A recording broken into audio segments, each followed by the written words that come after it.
screen. I am here. So forgive me for the delay, the slight delay. I got busy. Hi, Edgar. I got busy trying to figure out the PowerPoint presentation, and it just didn't want to cooperate with me. It is, I think I figured out a way to do it, but it's just not. We'll see how it flows and how it goes or whatever.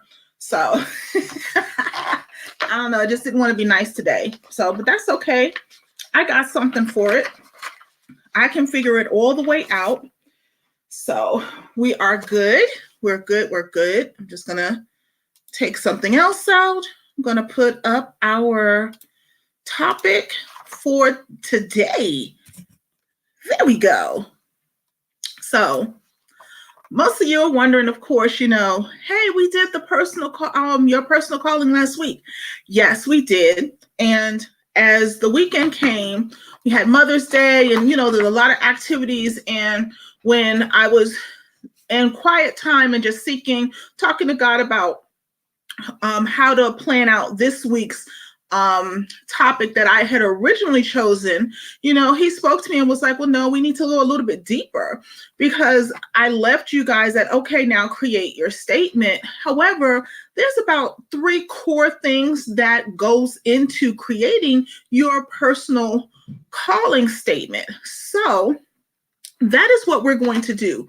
We are going to discuss what those things are. So I'm going to attempt to share the screen. I know I can share it, but sometimes it just doesn't like me. It's being not nice. See, I know you guys can see me and everything is all well and nice and dandy. And so I have a way to do it that it will like me. And we'll see if moving forward, it will like me completely. And so let's do this. But going fully force into the full intro. This week is the continuation, of course, your personal calling, and we are actually deep diving and digging into creating our personal statements. And the thing is that there are a couple of things there's 3 core things that goes into creating our personal statement. And if you can see that on the screen, yay. And if you can't, maybe not. Okay. It looks like you guys can see that. If you can see that on the screen, no, it just completely went black. Okay. Let's see if it comes back up. I'm going to see if the next one comes up. So there it goes. Okay, great. So I see what happened. We're going to do it this way. I just pushed it back. So I think we got it working. Yay, we got it working. So again, like I said, this week we're going into creating our personal calling statement. And if you're a part of the group YB Daily Devotionals, you were able to see the upload that I put in there in reference to building out your particular life purpose. Now, overall, understanding our personal calling, there's 3 aspects to having our personal calling. One is life purpose, basically the reason why we exist. Secondly, it's our core values. It's basically the way God has made us to live our life and to influence others. And finally, it's the vision. It's what God wants to accomplish through the influence of our life, as our purpose. So it's 3 individual things that tend to go with it. And so I think I'm seeing some. Let me actually, give me a second. I'm going to take a couple of things off because I want you to be able to see the presentation clearly. There was a couple of comments. Hi, Mandy. And I am going back to the presentation. And so it should come back up. But I wanted to take off the additional borders that we had because then I see it was blocking some views, and I do not like that. I don't like it. We're back. And so, again, it's 3 core purposes. And so what we're going to discuss today in some great detail is we're going to talk about life purpose, the reason we exist. This is the first aspect of the personal calling statement. Now,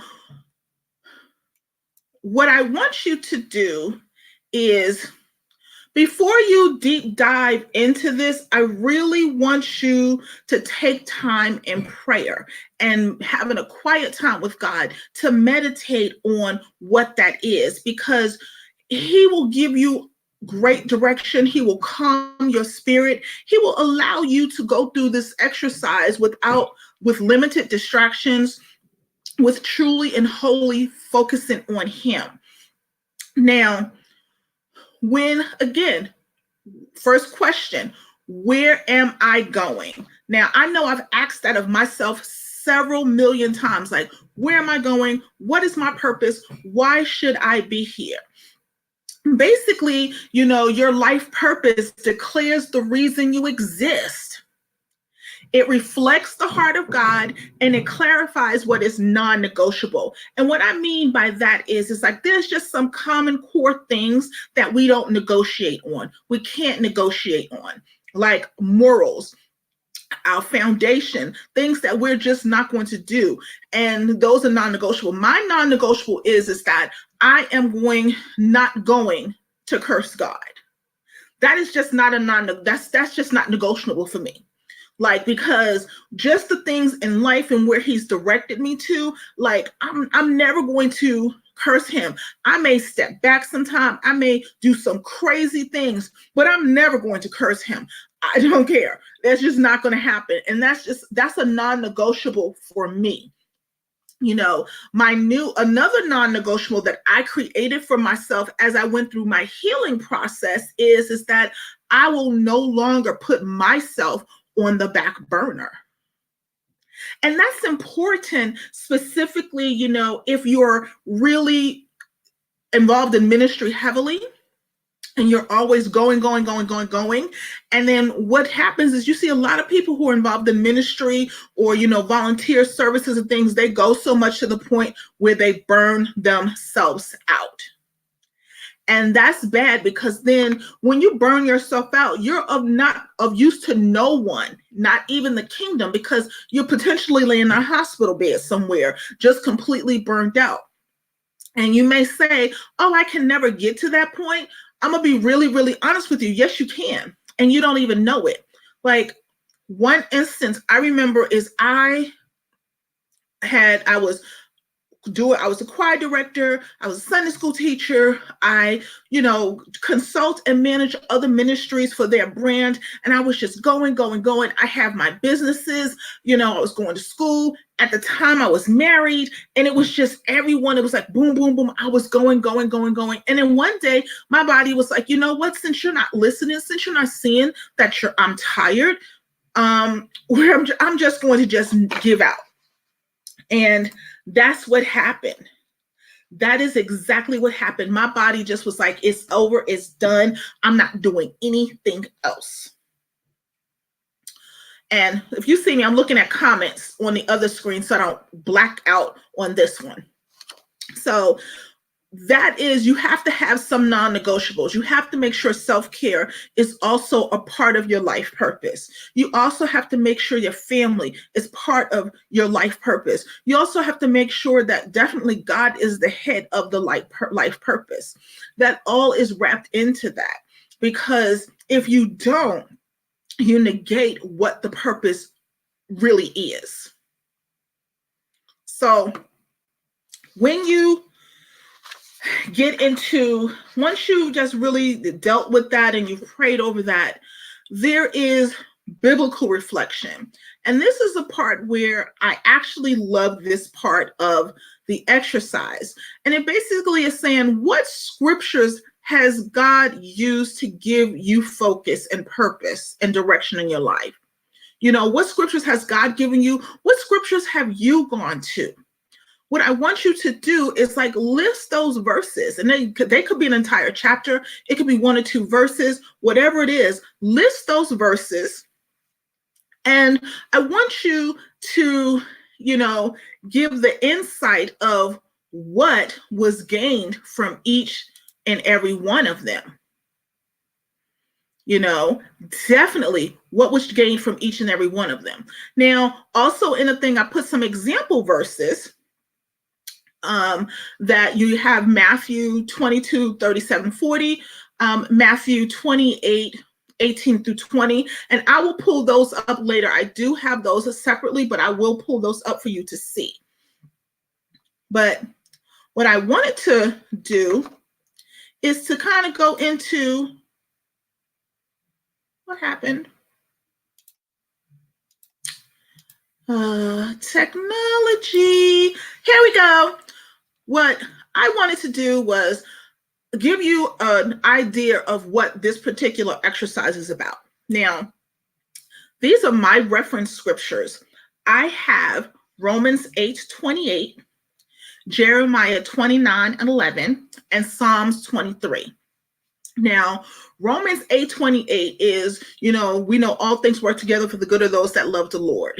And the reason why this is one that is of inspiration to me is that I know that I love the Lord. I know that in the depths of my soul that he is my provider. So therefore, because I know that, and because I know that I love him, that it doesn't matter what life looks like. It doesn't look, no matter what, you know, people throw at me, it is going to work together for my good.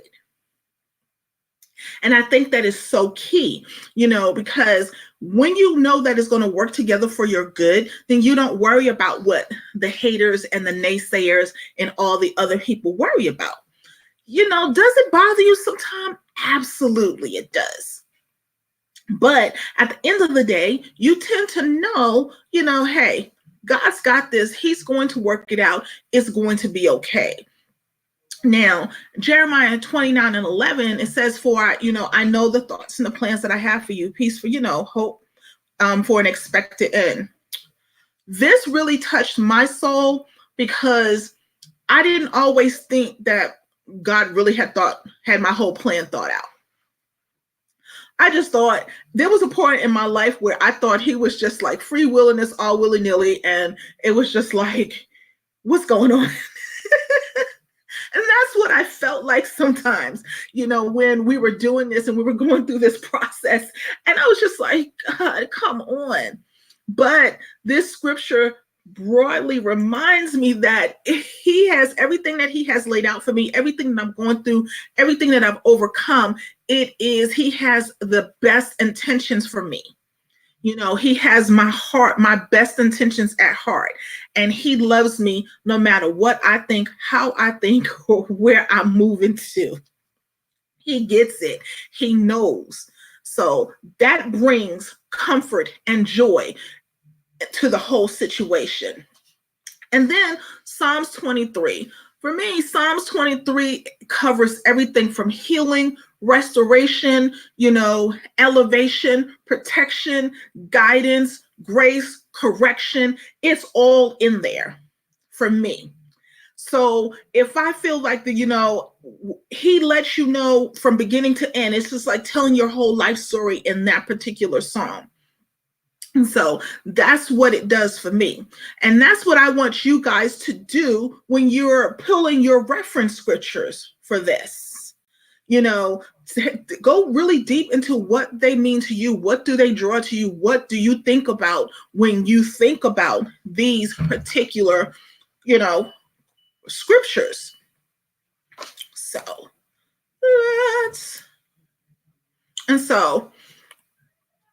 also within the life is your life purpose, you have the reflection of your study. Now, once you've gone through those scriptures, once you've had your quiet time with God, I want you, there's a set of about 5 questions, and I want you to answer these questions, to the best of how you are feeling.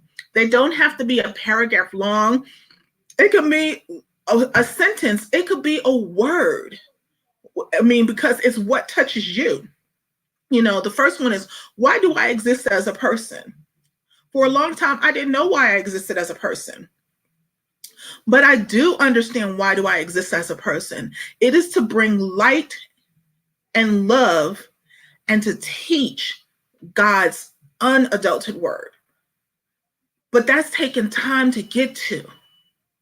For you, it may just be to love, to teach young people, whatever you feel that why you exist, that's why you exist. Now that changes as we grow and as we move forward.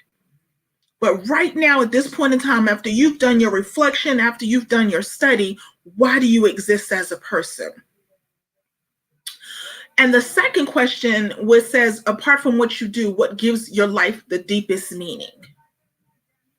And I really want you to think upon that, because think of every person, every situation that you've come in contact with.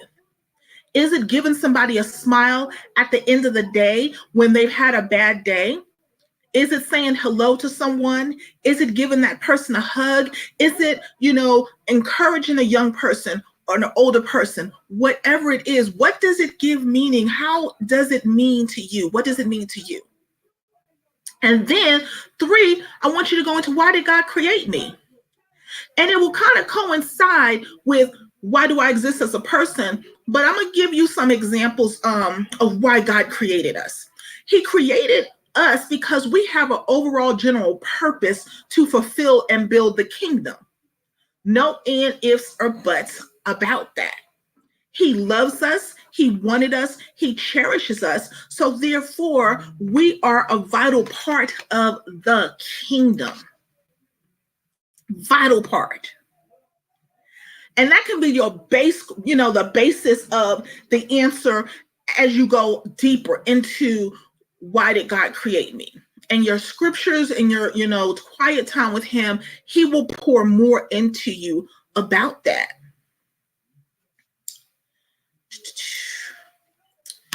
Question 4. What is my response to God's work of grace and salvation on my behalf? And let me just break that down in layman's term. How do you thank God, for doing what he did? Because he could have just said, you know what? It's a wrap. I'm not doing this anymore. I'm just going to wipe everything else out again and start over. He did that the first time. However, he decided that he loved us and he wanted to have a relationship with us and that we needed to be reconciled, and he knew we couldn't do it on our own. So therefore, he made the ultimate sacrifice. So how does that resonate with you? How does that make you feel? How does that want to make you move forward in your overall purpose? And the last one, now it says, in single words or phrases, what themes have emerged from your review of the reflections on these scriptures? So basically, after you've reviewed your scriptures, now you don't have to do this as the last one. You can do this really at the beginning, after you read the scriptures and reflect on them.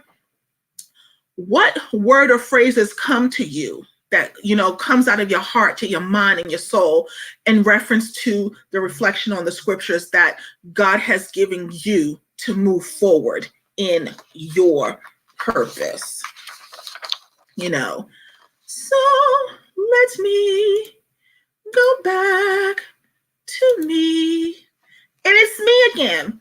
So I'm going to stop sharing that. And then once you kind of do those, and you can get the basis of, beginning the part of writing your purpose, like really writing that out. And it shouldn't be something that is long and drawn out. It can be less than a paragraph. It can be 4 or 5 sentences, whatever you feel. You may, you know what? You may write a dissertation and it may be a paragraph long. Whatever God gives you to write regarding your life purpose, that's what I want you to write. And this isn't something that you have to put into the group. This isn't anything that you have to just share, whatever. I want you to save this because it is the first part of your personal calling statement. Now, tonight's life purpose focus is on, the scripture is Psalms, the 57th chapter and the 2nd verse. And I'm going to pull that up on the screen.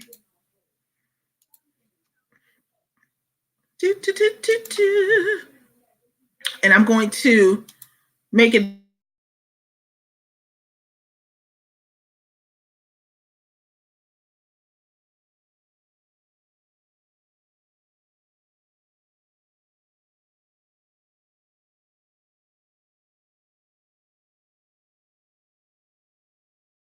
bigger. And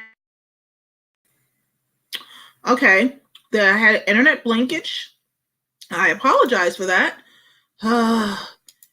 Me and my internet provider is not friends today.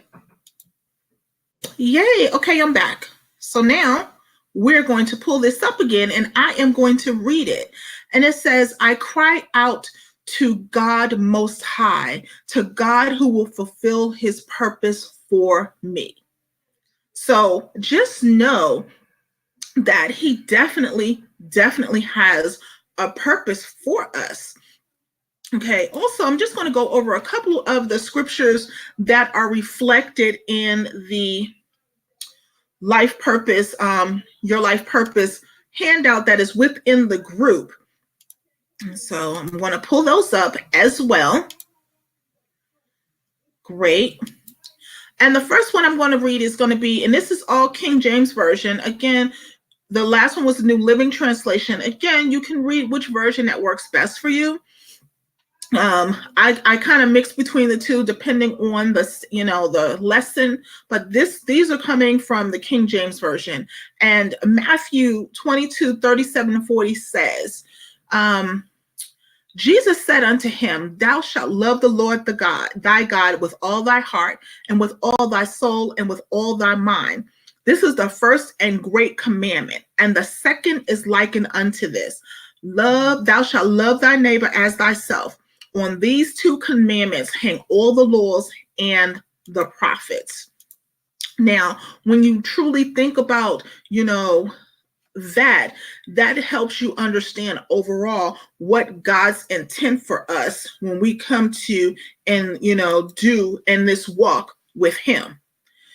So you may look at some of those reference scriptures and be like, you know what, these really talk to me. You may add these onto that. There is no limitation on how many scriptures that you use. There is none at all, because this is a working document. After you create your personal calling statement, 6 months later, it could change. That is the beauty of this. But what we want to do is begin to get it on paper. So many times, we move through life and we do things and we don't write things down. I mean, in the word, it clearly says to write it down. You have to make it plain. You have to lay out the plan, because sometimes we can remember and sometimes we don't. But writing it down for some reason commits it to memory. It makes it stick. And that is what we want. We want it to stick so that it doesn't matter what comes, the trials that may come, the hardships that may come, it will be there. It will definitely be there. So, ta-da! Where was I at? Awesome sauce. So, what's going to be next? So, as you're writing your life purpose, as you're going through that process this evening, I will put in the group the second portion, which is core values. Again, if you're not a part of the group, You can find us on Facebook at YV Daily Devotionals. Definitely come over and join us. We have all the great content over there. All the stuff is listed there. We are working on other options for those who are not on Facebook, who look at us on the various platforms. And you may say, who's watching us on various platforms? What are the platforms? Of course, we're on Facebook. We have Periscope, YouTube, and we definitely want to welcome, some new viewers from GMAP Broadcasting Network. So, God is just opening doors, and he is allowing, us to reach and expand the family. So we're so forever grateful. So definitely, if you're a part of Facebook now, come and join us in the group. And as we move forward in the next few weeks, we will have additional options for those who are not on Facebook, or you may not be on Facebook all the time and you want to be able to have access to the content, certain particular content that we're teaching on. We will definitely keep you in the loop of what those is. So I definitely want to thank you guys for joining us on this evening. Definitely, really just take your time and look through everything and reflect and allow God to move for you. If you think it's like, you know what, I can't do that right now, listen, but have some quiet time to do it. Tomorrow we'll be going over core values. Thursday we'll be going over vision. And Friday, what we'll do is we will begin to put the whole statement together as a whole. And I will show you what my personal statement is. And if there's any others that may want to eventually come on and discuss what, the things that they've learned in reference to, there may be a certain area that they want to talk about. And trust me, you don't have to be on camera. We can put a nice picture up of you so that, and you can just hear your voice. I know a lot of people don't want to be on camera, and that's okay. But if you do, let me know, and we can facilitate that. So within an hour or so, I will put in the group the core value section, which is section 2 of your personal calling statement. Also, this PowerPoint presentation will also be in the group as well. So again, if you're on Facebook, search us out at yvdailydevotionals.com. No, I just said that again. Maybe we need a website. That's like the second time in a week or so I've then added the .com to it. But the name of the group is YV Daily Devotionals. Come on over and join us. We would love to have you. Most of you I see here are part of the family already. So we're looking to definitely expand. I want everyone to have a great evening. Now, we will be back here tomorrow night, the same time, the same location at 8 p.m. So love you. Want to see you soon. If there's any prayer requests, definitely let us know. I think I'll put all of that also in the group. If there's any prayer requests and any testimonies, know that myself and Minister Peterson are keeping you in prayer and keeping you lifted. And we are always searching for ways to further expand and stretch you beyond your comfort zone. Trust me, we have things in mind. So we need willing participants. We know you're willing. We know you are. But, we're going to pull it even more so that we can see it more. Okay. So again, we'll see you tomorrow, same time, same location. Again, we want to thank those on Facebook, on YouTube, on Periscope, and of course, our new viewers on GMAP Broadcasting Network, who has joined in the recent, week or so. So we want to say thank you for being a part of the family. We look forward to having you as a part of the family. And we're just so grateful to God as, he is stretching us and growing us. Know that we love you. Know that we want the best for you. So we have a wonderful, wonderful evening. And I will definitely see you guys on tomorrow. Love you.